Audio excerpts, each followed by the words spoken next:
The following recording is general advice only. Moving straight into a graph of the AGL, given that we've just concluded the FOMC meeting and we're seeing the US raise interest rate 25 basis points, I thought I'd do a very quick roll through the top 50 and just refresh on what ideas we see in the market. So AGL, I think this is going to roll over and there's a short opportunity here. Amcor, we've been buyers of this on the dip and I think it's worth starting to take profit at the moment. I don't think there's any evidence that the market's going to rally in the days ahead. AMP, I think this, look, obviously if the market does move higher, I think trying to identify which names are likely to outperform. I think AMP is one. I think it could trade up to around $5.10.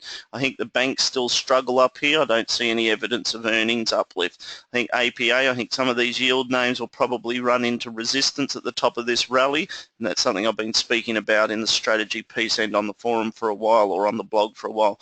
ASX, I think this is well supported, but not much in the way of earnings growth. AZJ, I think this is rolling over, so we've been on the short side of this and we've been waiting for it to correct. BHP, I think sort of these commodity names all hold up in this environment. Brambles, we see resistance up at around 12.50. I think with CBA, I think starting to run into resistance here. Coca-Cola at around 9.50 is about fair value, but you want to be selling covered calls. Computershare, I think this starts to roll over now. I think all the optimism of higher rates are priced into this and it looks expensive, so it's a good short. I think CSL starts to look okay value down here given the strong earnings growth the company has. Celtex, you can see here today, big reversal off the session lows. I think Celtex should trade back up to around $33. That would capture the full upside there. GPT, we like this name, but cognizant of the fact that US interest rates starting to move higher and the market's pricing in 3 interest rate rises over the next 12 months, that should weigh slightly on some of these yield sensitive names.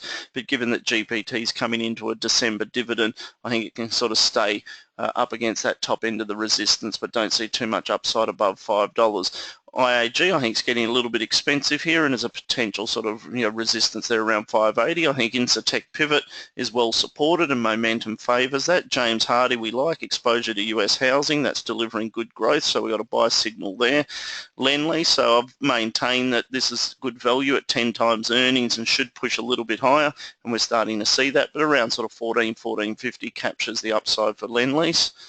Medibank Private, I think this starts to look expensive up here simply because the company doesn't have anything in the way of underlying earnings growth and on a 4% dividend yield it's pretty much full value, so you want to be selling calls over it. Macquarie, I think with all the financials they're at the top end of the range now, as with NAB. Newcrest, let's keep an eye on this. Gold's under pressure because of interest rates moving higher in the US and a strengthening US dollar, but eventually this selling will probably exhaust and I think the buying range could be down as low as sort of 15.75, but you can see there that I think we're getting close to an exhaustion point in this sell-off. Origin, so these energy names are under pressure today with oil being off around 3.5% overnight, and that was really driven by, so the OPEC cuts have been a positive, but the US storage numbers counteracted that overnight, which suggests, which is what's caused the short-term pullback, but I still think the momentum for oil is higher. I think Orica's pressure to the downside. Oil Search, I think, keep an eye on this. I think may create a buying opportunity if it pulls back to around that sort of 675. Qantas, I think, a little cautious here. I think this may actually roll over, so we keep an eye on that under that resistance level. QBE, higher interest rates help, and we maintain that around 12 to 12.50 is the fair value range for QBE.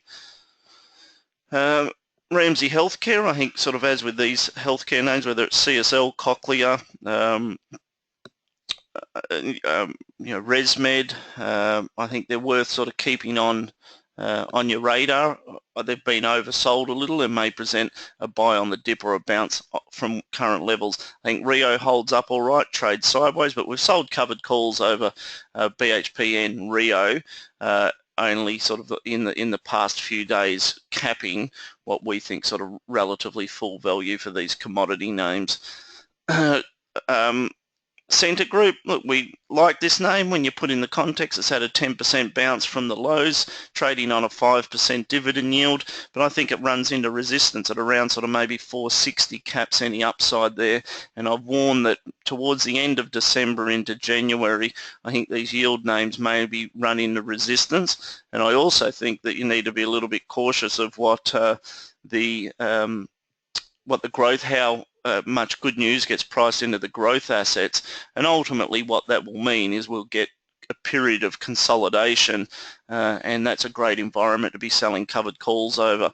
I think Seek, I don't mind this, but it is making structural lower lows, so a little bit cautious, and we really want to see what the earnings look like in February there. Stockland's moving a little bit higher, but mindful here that we're sort of creating what could be the beginning of a lower high formation. I think somewhere between 440 and 460 it runs into resistance. Sonic Healthcare, even though I've got a sell signal up there, that more reflects where we want to set the call option strike in Sonic, but we're driving 10% cash flow from owning this stock, collecting the dividend and selling a relatively tight at-the-money call. Santos, we've seen this come under pressure as the company has announced a $1.5 billion rights issue, raising money at just roughly $4 a share, so that's why we've seen that adjustment there. Suncorp, I think this rolls over, so expect that to sort of keep resistance there around that level. Interesting that Sydney Airports has rallied off its lows today, could trade up to around 650, but again, all these yield names I think sort of run the risk of sort of falling out of favour a little bit, which they obviously have done over the last few months, but we've just seen a bounce from an oversold level in them, and I think you just need to be a bit cautious as to where that sort of buying exhausts in that sort of bounce within these yield names. Telstra, I think sort of ultimately that trades up to around $5. Treasury Wines, I like the look of this. I think their earnings will beat expectations in February, and that could see the stock trade up to around $11.50. Westpac, resistance up here, as my view on all the financials is that they've sort of had their time in the sun at the moment off the back of Trump being elected and higher interest rates in the US, and a lot of good news is priced into them. Wesfarmers, it's just worth pointing out here from a technical perspective, these lows, so the high's taken out the prior high, which is normally a fairly bullish signal, but then this low's taken out the prior low. We can see here that the stock's sort of struggling a little, and I think this is obviously a drag on this is the lower growth rate in coals at the moment. At 5% dividend yield, I think the stock's sort of fair value around here, but you want to be selling tight covered calls. Westfield want to be selling tight covered calls over that as well. Woolworths, just sort of looking at this here as a support level around $22.50, $23. It appears to be holding. It's tested it a few times and bounced off it.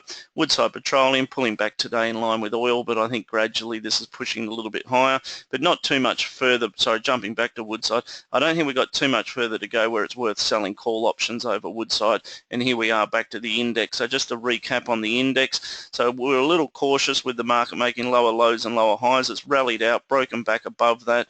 We think the US equities are full value at the moment. They either marginally pull back or trade sideways, and I think that mostly sort of creates an environment for the Australian market where it also tracks sideways. If you'd like to know more about the Investor Signal service, please call me or drop me an email. Thank you very much for listening in.